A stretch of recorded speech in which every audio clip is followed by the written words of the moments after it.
I'm Miranda Bolden. I chose to build my company Logicor in one of the world's leading science and technology business centers right here in Huntsville, Alabama. Successful entrepreneurs and innovators excel here, and now you get to meet them. Hear the stories that lead to their success and the secrets that will help you thrive right here on The Miranda Show.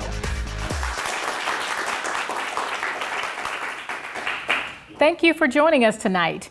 We are here and honored to have Ms. Lisa Williams, president of Soldier One, here with us. She's a friend, she's an entrepreneur, and she's fabulous. What most of you may not know, she's also a rock star. So, Lisa, welcome to the show. Thank you for coming. So, Lisa, first of all, what people don't know is you have a birthday coming up. Happy birthday. You're a 4th of July baby. I'm a 4th of July baby, and I was born in Vietnam. I came to the States when I was 6 years old, and I truly believe that I was meant to be an American since I was born on the 4th of July. Great. Well, that is fantastic. So you have an amazing story. Kind of give us a backstory about that trip to, to the United States with your family. So my father was an American soldier who brought my mother and I to the United States, and so it's an incredible journey that my parents took. My mother lived through the war. My father met her at a tailor shop, fell in love, and asked her to marry him. But before he could bring my mother and I back to the United States, he had to come back to the United States because his tour was over. And so when he went back to the United States, he signed up for a second tour to go back to Vietnam to bring us back to the United States. Wow. I understand you adore your father. I'm sure he's taught you so much. What is it that makes that relationship so special and important to you? It's so special because what I realized as a parent, and I didn't realize it until much later, was that, as a parent, we would take a bullet for our child. I would take a bullet for Tyler instinctively. So what I realized when my dad signed up for a second tour to go back to Vietnam, that's what he was doing. He was willing to take a bullet for my mother and I because he was back in the States, he was safe, taking, warm showers in a warm bed, eating, something else besides Spam. Yes. But he chose to go back, and that took such courage, such love. And it made me realize that, he was willing to take a bullet every day that he went back to Vietnam in order to bring us back to the United States. So when you realize that someone's willing to do that, then you realize what courage and love that takes. And I also understand that kind of shaped your perspective as an entrepreneur. How did that help you to become that leader that you are today? Both my parents shaped me in that. My father, being a male, he never treated me as, well, you're a female and this is your female role. We did biology projects together, we did science projects together, and so it made me realize that there's not this distinction between what a female role or jobs are and male jobs and role. It was whatever you want it to be. And then my mother, with the fact that she was from Vietnam and we were here in the United States with so many opportunities and really nothing to hold us back, I realized that, the education is a great equalizer. And in the United States here, I was able to have an education on whatever field I wanted to go in. I wasn't, put in a box on, you can't be an engineer or you can't, be this or that. It's whatever education you want to pursue and what do you want to do with your life. And so both of my parents really shaped me there to say there are no boundaries. And I've always taken that to heart. That's so important, so important. Another thing that people may not know about you is that you can also sing. You're a woman of many talents. When did you realize you had a talent for singing? Well, I think the talent may be in the mind of the beholder, I guess. But thank you so much. I love music. Music has always been a part of my life. I've played guitar since I was in high school.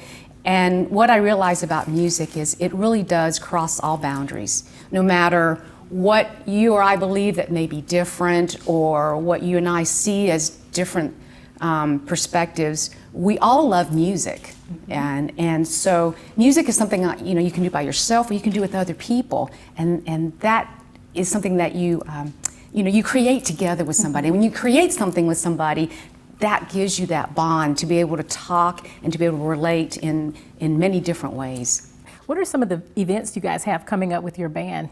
Your band is just phenomenal, and if you haven't heard her band, you've got to do that. Tell us where you guys are playing next. So the band that I'm in is called Jedi, and our big event this summer is the Concerts in the Park. We're going to be doing the Party Like It's 1969, the celebration of the Apollo 50th anniversary as well as Alabama's 200th anniversary. So we'll be performing the Concerts in the Park this summer in July, and we're so excited about that. Fantastic. So is Tyler in the band? Tyler is not in the band, but he may play with us in the summer since he is out of school right now. But Tyler and I did do a gig together, an acoustic gig, and that was pretty amazing to play and sing guitar with him because it's. Yeah, I believe I heard him sing somewhere, so he also has the gift for singing. Yes, he does. He started out as a drummer, and he also plays guitar and he sings, and so he's just my Renaissance man. He does a little bit of everything. Well, Lisa, we would love to talk more with you about your business and kind of how you started that. We're going to take a commercial break, and we'll join you again with Lisa after the break. Thank you.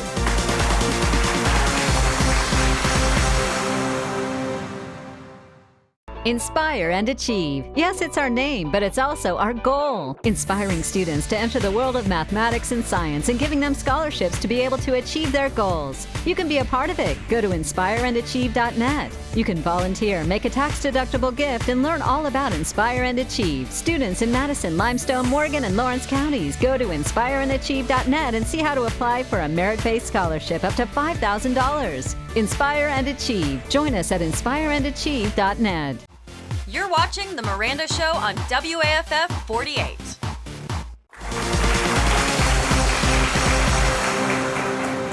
Welcome back to The Miranda Show. We have our guest here, Miss Lisa Williams of Soldier One, and we're going to talk to Lisa just about, her educational background and her profession in the STEM fields. So talk to us about STEM and its role in today's society. It is definitely a very important role because it is the future. And when you think about the technology that we have today and going forward, and what I'd really like to press is the STEM for our younger generation, whether you're male or female. When I talk to females about the STEM, I hear someone say, well, I don't want to go because I'm not that good in it, or I can't get A's in it. Well, realize you don't have to make A's in everything to be good at it. You just need to love it and to understand that the field is one where you discover things. And, just like, say the field of chemistry, well, you don't have to be a rocket scientist to be chemistry, but, who doesn't love makeup, right? Okay, and makeup is made up of chemistry. That's a field.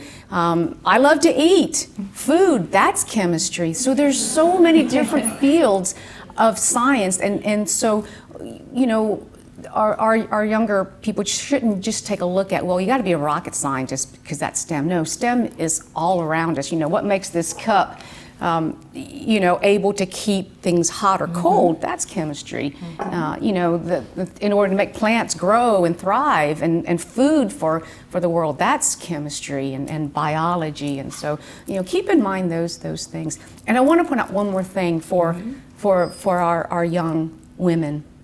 And that is, the important thing to remember is there is no glass ceiling. You've broken that ceiling. You're a great example. It's been broken. So it's something that our young women should not ever say there's a limit. I grew up as a female, a minority, and could even considered handicapped because of my polio. But none of those things stopped in where I wanted to go. There is no ceiling, and I just want our young women to realize that nothing can stop you.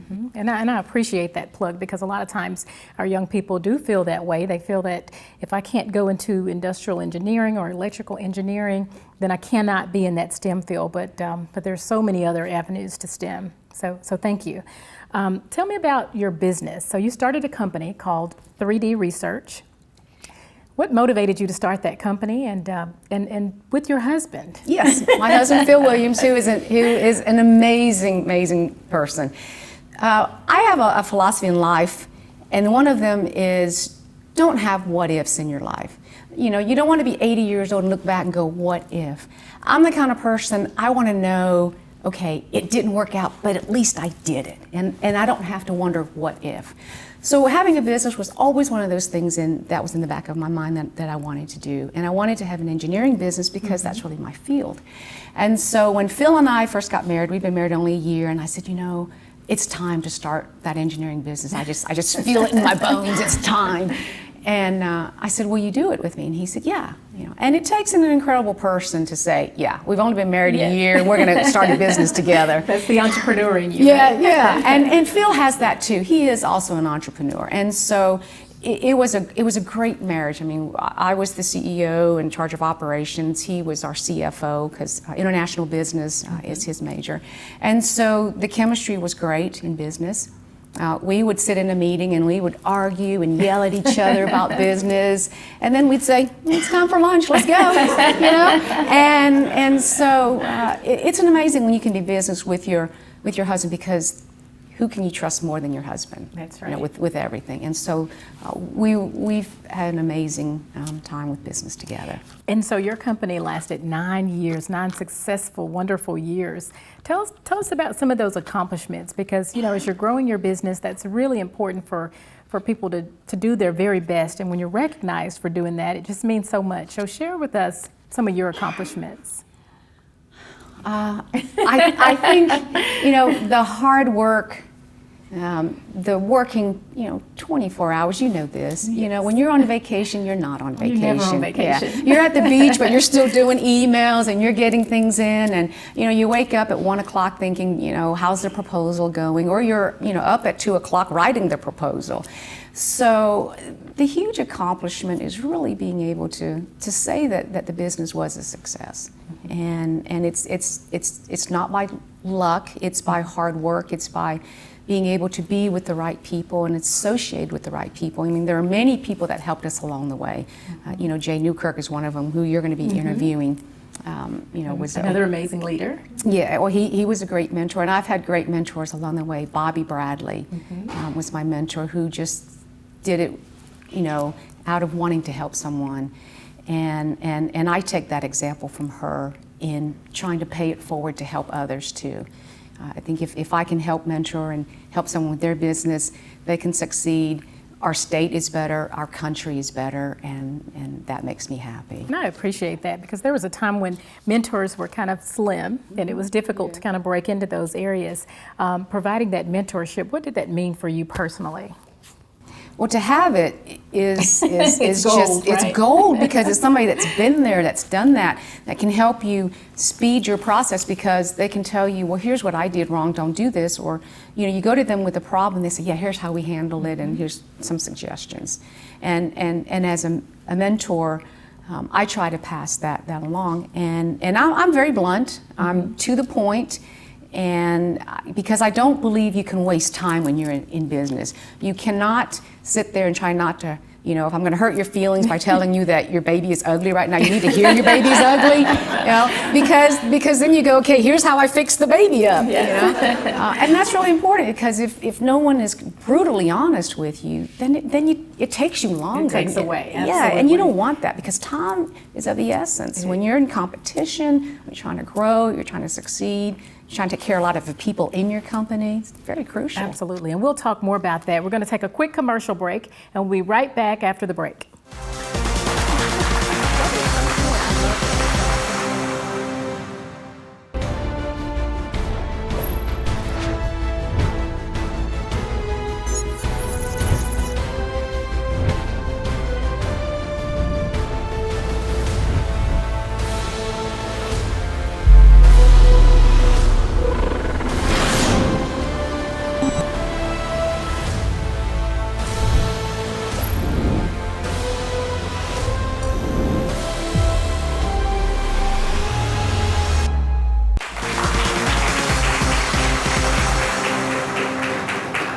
We're back with our guest, Ms. Lisa Williams of Soldier One Corporation here in Huntsville, and we'll talk more with Lisa about her startup story.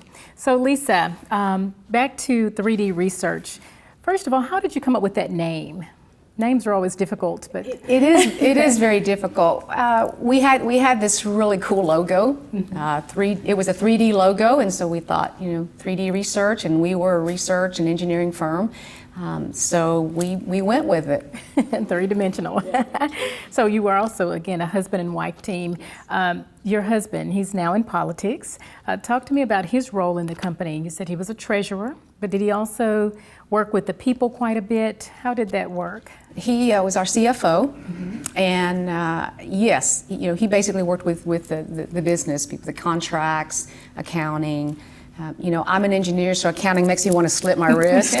So, that's his specialty. And again, we could have reversed roles also, because that's, as an owner, you need to understand every aspect of your business. I mean, that. So we could have switched roles, but the natural part goes to the financial and business for him, and the natural part really is the operations for me. So that made for a great working relationship. Yeah, a lot of times people think that your company is an overnight success, and I know you worked really, really hard, as well as most entrepreneurs. What were some of the major challenges you faced, years ago that still linger on today? Great point in that, they say that it takes 10 years to become an overnight success, and that's true. Challenges, starting the company, it's a scary thing. You have to be prepared. You're jumping off the cliff, but you have to do your research, and you have to know, is that cliff 5 feet, 50 feet, or 500 feet? Do I just need good bouncy shoes, or do I need a parachute? So, for us, again, any business starting up, funding is a huge thing. We were a service business, so we didn't have a product to develop that we had to get a lot of money to develop, but we had to pay salaries. And so Phil and I saved up for 2 years. We both worked, and a lot of our salaries went just into the bank just to save to get ready. And I tease people about, when we first started, he was our CFO, and he was paying me $9 an hour. For the first year, I was paid $9 an hour, and I worked 24 hours a day. So that's the kind of things that you have to do when you first start. You have to make a lot of sacrifices, and a lot of that comes also into the family. When Tyler was born, it was tough to have a business and family, and then also, time for yourself. And so, Tyler went everywhere with us. He at the age of 3, he had 5 little business suits, and we just took him everywhere. And so he's grown up in the business world. And I would say, for anyone who has children, don't be afraid to bring your child into your world, because then they have exposure to what your world really is, and who knows, they might want to be a part of that world someday. And I can definitely relate to that. I have 3 daughters, and of course I brought them everywhere as well, so could definitely relate to that. Let's move into when you decided to sell your company. That's always a major decision. It's your business is your labor of love. What promoted that decision for you? We were doing very well, business, women, and because we had planned it, and we were just, working on a lot of contracts. For me, it really had to do with family at the time. Two things. One was Tyler was 5, and throughout his life, whenever there was a meeting, he would just go off and color or do something on his own for a little bit, because he knew we were in a meeting. Just an amazing child. And so one day, we were talking with some friends, and he looked up at me, and he said, "Mom, do I need to go color? Are you in a meeting?" And I was just talking with some friends, and it broke my heart. and I thought, oh my gosh, do I want to miss this opportunity with this amazing young person here? And I said, no. And it just worked out great. And people said, Lisa, had you waited another couple of years, you could have sold for so much more money. But here's the thing that I keep in mind is, how much money do you need to drink the finest wine, to eat the best food, to live where you want to live, drive the car you drive, have the guitars that you want to have, in my case? How much do you need? And if you have that amount, then live life and spend time with your children. Spend time doing the things you want to do, or it might be that you want to carry on and have the business. But for me, I looked at this 5-year-old and I said, I only have a certain amount of time with him, and I don't want to lose it.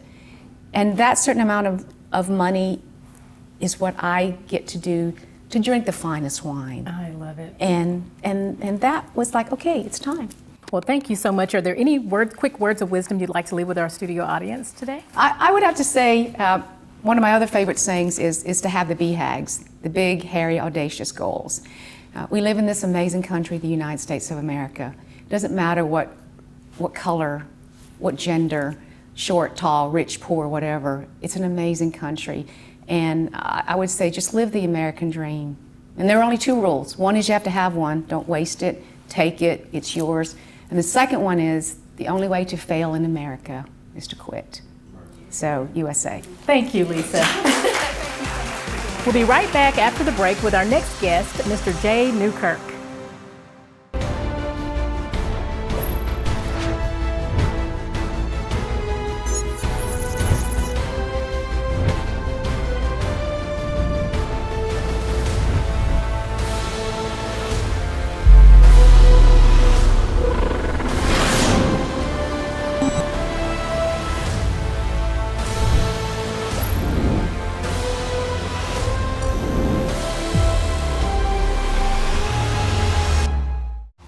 You're watching The Miranda Show on WAFF 48.